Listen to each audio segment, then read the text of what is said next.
All right, I'm here with the Bret Harte U14 team. Hey, girls. Did you guys just win something? Yes! What do you think of your coach? He's awesome! They're just saying that because they want to get a party out. Hi, this is John Ryan with Team Handball News, and joining me is the head coach of the girls' middle school, Bret Harte Broncos. Absolutely. And also the boys' team as well, correct? Yes, sir. Bret Harte Broncos, San Jose, California. All right. And what's your name? I didn't catch it. My name's Thomas Schumake. Thomas Schumake. Yeah. Well, Thomas, so this is my first time attending this tournament, and I got to say, very impressed with your coaching, take charge attitude. Thank you. It's something we don't always see in handball circles, and something I'll be honest with you, I was a little bit surprised to see in a U14 youth tournament in the United States. Yeah. So that speaks very well for you. Thank you. I think it's just a facet of trying to motivate the young girls and boys to play handball and play it at a high level. It's not a sport that we start off playing early like they do in Europe and South America. And so, we want them to play well, but we want them to play with passion and aggression. And they don't really understand the aggression that handball has if they don't see it. And so we watch them handball, and then some of the boys, maybe 4 or 5 years ago, had the opportunity to go to Sweden and play in the Partille Cup, and they experienced it firsthand, and they brought it back. And the kids that played under them always had to step up into that role, so they kind of got that aggression. So I think the aggression and the understanding of the physicality of handball is there. And me as a football, wrestling, boxing, back in the day kind of guy, I like to motivate them just by kind of firing them up and. Well, that's a very good point, and it's something I know, but I just didn't really think about it.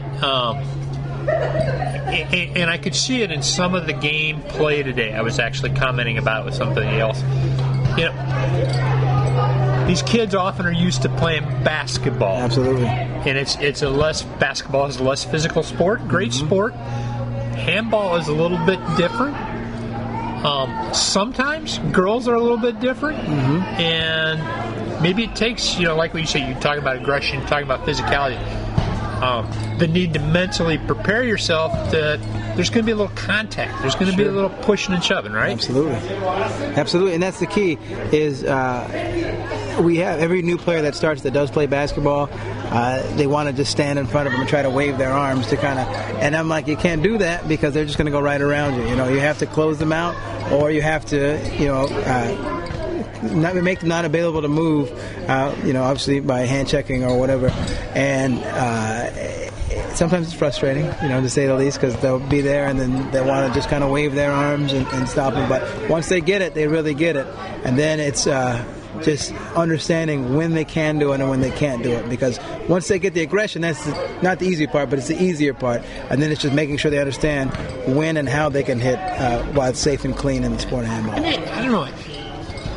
Whether aggression, or I'm trying to think of the right word, and maybe it's the physicality aspect of it. It's a little bit different for a girl. I mean, girls are now, they're doing wrestling.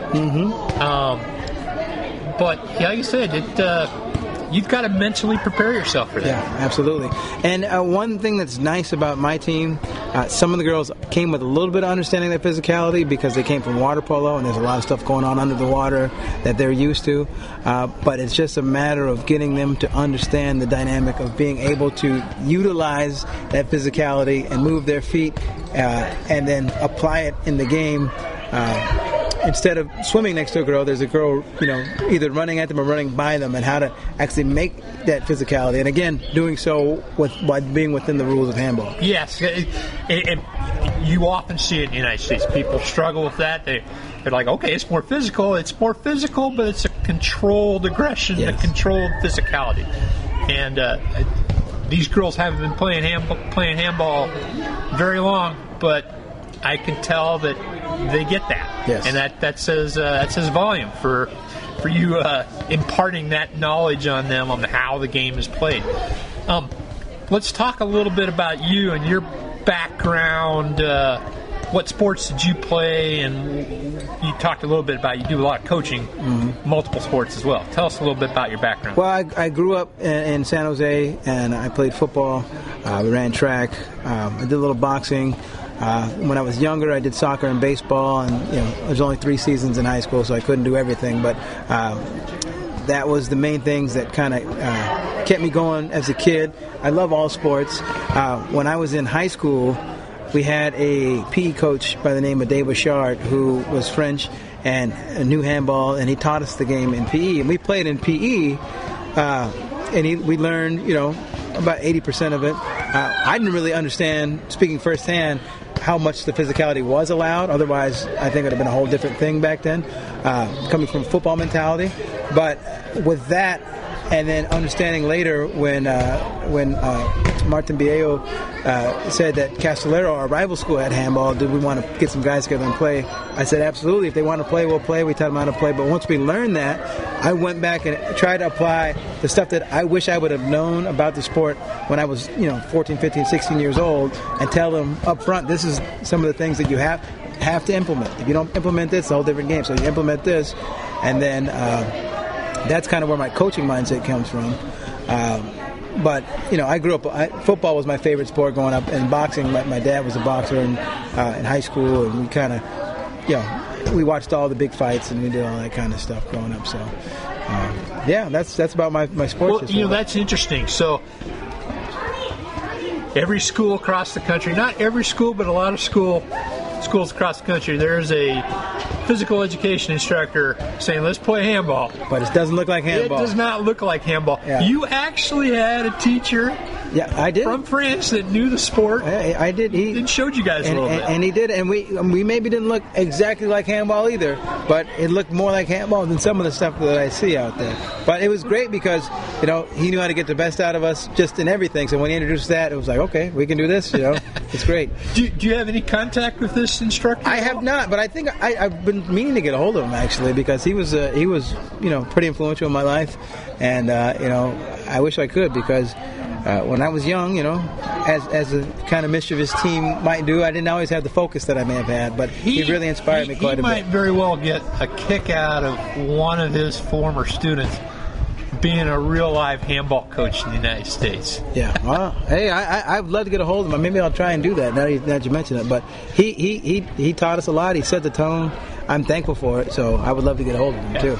So talk a little bit more about when you got into handball the second time around. Mm-hmm. You talked a little bit about Martin Biello. Everybody on this podcast, a lot of people know who Martin is. He's maybe the brain trust getting this program started here up in the San Francisco Bay Area. When and how did that come about? Well, he is who asked us, and he's relentless. I got to give him his credit. He's asked so many different schools to try to get a program going. He's gone above and beyond, and we all need more help in trying to get the stuff, because we can get a program kind of started, and then you need to have some coaches there, whatever. So he deserves a lot of kudos. He is a person that contacted. He performed. I'm also a PE teacher at Bret Harte Middle School, and he is performing, demonstrations at all the different leagues and all the different schools during the PE meetings at the beginning of the year to show them the sport, to try and get people interested. And he contacted me, and I'm ever the competitive person, anyone will tell you. And he said, hey, we got this team at Castellero, which happens to be our rival. And so not only as a coach for the school, but as a person that also happened to go to the school and understands the rivalry there. It could be a game of chess, it could be a game of tiddlywinks. They say, hey, we're playing Castellero, and they're going to get fired up for it. So he said, hey, do you think you can get some guys together? Maybe we could try out a handball thing. So I talked to some of the kids in my class and asked them, hey, have you ever heard of handball? And they weren't really familiar, and so we did like a week unit on it and said, listen, Castellero wants to play us. Anybody want to give it a shot? And we had about 12, 13 boys that said, yeah, we want to do it. And they did it. And the first time out, they had played a season or two, and we beat them, basically on sheer athleticism, but we beat them. You took a bunch of new guys and took out the rivals. We did. Nice job. And then, what year was this? This was maybe about 7 or 8 years ago. Okay. This is right. about maybe 2 years before COVID. And so that happened. And then we played them again. And it was a close game, right? We went up about 8-0, and then they tied it up 8-0, and we scored with like 5 seconds left to win 9-8. And Martin said, "Hey, you think these guys want to play in the league next year?" And I said, "If they want to play, I'll take them as far as they want to go." And sure enough, I said, "Hey guys, if you want to play, look, you don't owe me anything. Don't feel like you're necessary. If you want to play, but we'll get together and make this thing happen." And they all said, without a doubt, no hesitation, yes, we want to play. So we got those guys together, and that was a phenomenal group because those guys, I didn't have to ask them, "Hey, do you guys want to practice?" "Hey, we have practice." Those guys, every day for the remainder of that school year, it was just like maybe December, every day for the remainder of the school year, those guys came every day at lunch to the gym, and we practiced every day at lunch for that 30-minute period for the rest of the year, and they played. And they played in the season the first way. Bye, girls. Take care. All right. Way to go, girls. Proud of you. It's all right. We're here. You're here. Way to go, girls. Proud of you. Good job. Way to hold it down. Take care. And these are my 8th grade under 14 girls who just won the championship, and I couldn't be prouder of them. And we got the boys game at 6:30, so it's going to be a lot of energy in the building today. So you had that kind of one-off game, and then you played them again, and then you guys said, "All right, we're going to be in the league." Yep, and then they played with passion. Those guys every single day, every single lunch practice, that whole time. So basically a whole school year. And then as they grew older and they kind of developed in from little boys to young teenagers, they stuck with it. And 8th grade we won the Cal Cup for that first season, and then they won. We went to Sweden that year for the Partille Cup, and then that kind of put the icing on the cake, because then they had other teams that had been playing, and they realized, oh, this is how hard we have to go. We were trying to do what you asked the Stevens to do, but they realized this is what we have to do. And then so they stepped up the defense even more. And that freshman year, all freshmen, they beat a team of seniors and juniors for the Cal Cup high school championship. And then they were poised to go. And we were going to go back to Sweden, and I think that team was firing on all cylinders. They had practiced, pretty much every school day of the year, and they were really killing it. And then COVID hit and kind of set us back a little bit. But that was the start of our program at Bret Harte. So COVID hit, you guys have kind of come back. Looks like you kind of got a good. I saw the boys team playing earlier today. Looked really strong. Looks like you kind of developed a solid program with new kids coming in every year. Yeah, we did, and we have a lot of.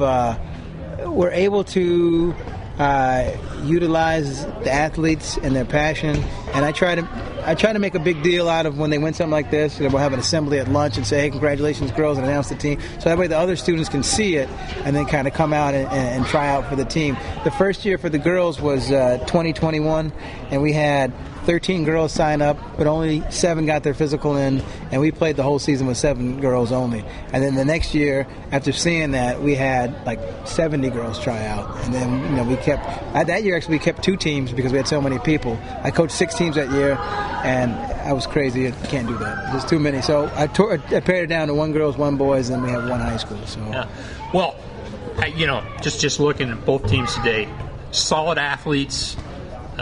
Learning the game, it takes a while for a European kid to learn it. Maybe even tougher for an American kid who's maybe picked up some bad habits from their other sports. Sure. But it was real handball, and I'm not going to say I wasn't expecting to see handball. I just wasn't expecting it to see it. It was more advanced than I thought I would see today, so that speaks well of you. Changing gears a little bit, what will it take for handball? Obviously, you got a nice little program here. What will it take for handball to to grow a little bit, maybe expand to a few more schools, maybe even, and this might be the ultimate goal, to get sanctioning and to be a recognized sport. I think that the main thing is it's going to take exposure. I think exposure for the kids. I think exposure on a higher level.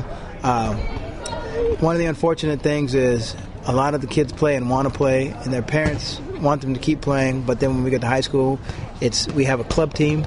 It's part of the high school, but they don't get credit for it. And then the parents want them to get the credit for a sport that can give them a scholarship into college.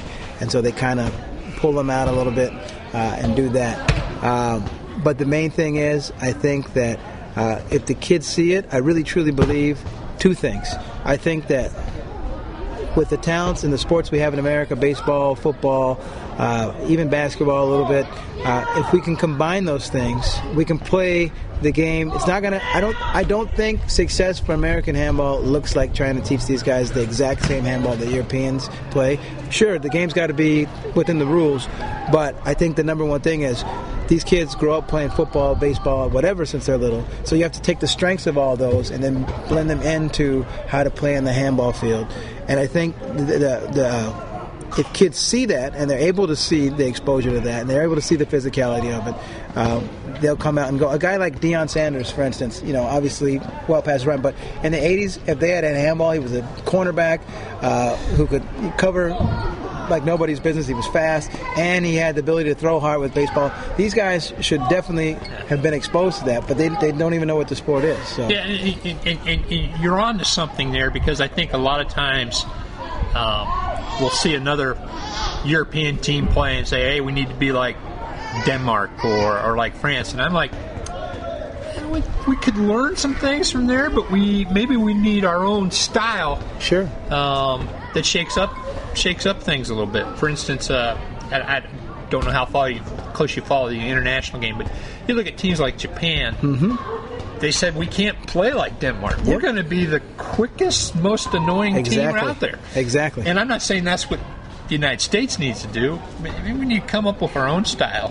We need to utilize our strengths, absolutely. And I think the thing is, we have many different strengths that we can do that with.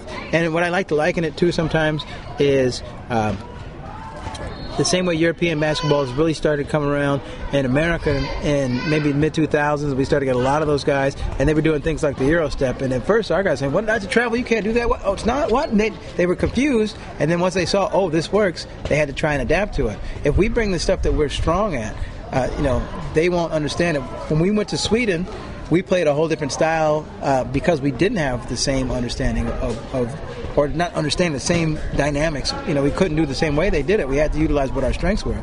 And two of the coaches in the tournament said, hey, listen, like, you guys offensively, we didn't know how to play against that. We did well. We scored the team that won the tournament. We scored the most points against, but we just didn't have the defensive prowess to stop them just yet. So if we can find the strengths of all those sports that the American kids love, and then we can, have them see it, I think that will really get the young kids. I think USA Team Handball is starting to try to get kids. Their approach was first get the college athletes that you didn't make it to the pros in basketball, whatever. Come try this out. But I think you got to start with the middle school kids. Get them there, and then when they get the foundation, and then they can build up. I think that's the age they need to go after.